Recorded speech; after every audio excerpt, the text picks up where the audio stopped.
Mesdames, Messieurs, bonjour et bienvenue sur notre chaîne YouTube. Ici nous vous donnons la clé, alors si vous êtes nouveau, abonnez-vous et cliquez sur la cloche de notification pour ne plus rien manquer. Cela fait, on peut commencer. Macron, physiquement et psychologiquement très épuisé. Il n'est pas bien en ce moment. Emmanuel Macron épuisé, selon les médias français, Gala et Le Monde. Emmanuel Macron est physiquement et psychologiquement épuisé. Le président français serait atteint par son échec de majorité absolue à l'Assemblée et fatigué par la politique internationale. La coalition gouvernementale du président français a subi une défaite électorale majeure lors des élections législatives du 12 et 19 juin. Depuis, Emmanuel Macron est étourdi, absent et indécis, au point que les membres de sa famille s'inquiètent. Nous sommes tous fatigués, a-t-il confié à ses proches. Une indication de son état d'esprit personnel, selon Le Monde. Il n'est pas bien en ce moment. Il a plus de questions que de réponses, confie également un proche du président à Gala.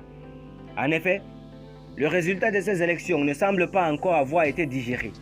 Sur les 577 sièges de l'Assemblée, la formation d'Emmanuel Macron n'en dispose plus que 246, soit environ 100 de moins qu'avant les élections, ce qui ne permet plus d'avoir la majorité absolue. Il faudra donc faire des compromis ou trouver des alliances. De plus, le président français entame son second mandat sans réelle vision claire. Il paraît indécis. Il est accaparé par ses obligations internationales, notamment la guerre en Ukraine et la présidence du Conseil de l'Union européenne. Jeu de chaises musicales.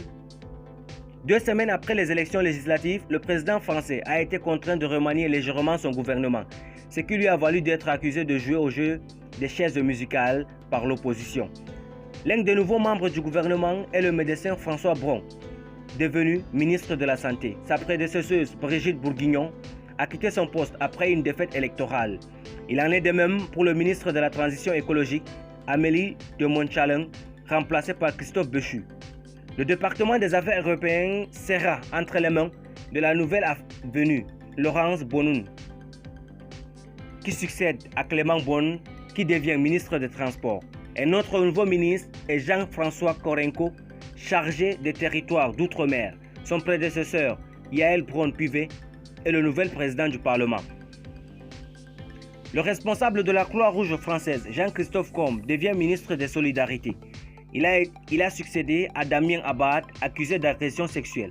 Ce dernier conteste farouchement l'accusation, mais cette dernière aura eu raison de sa place.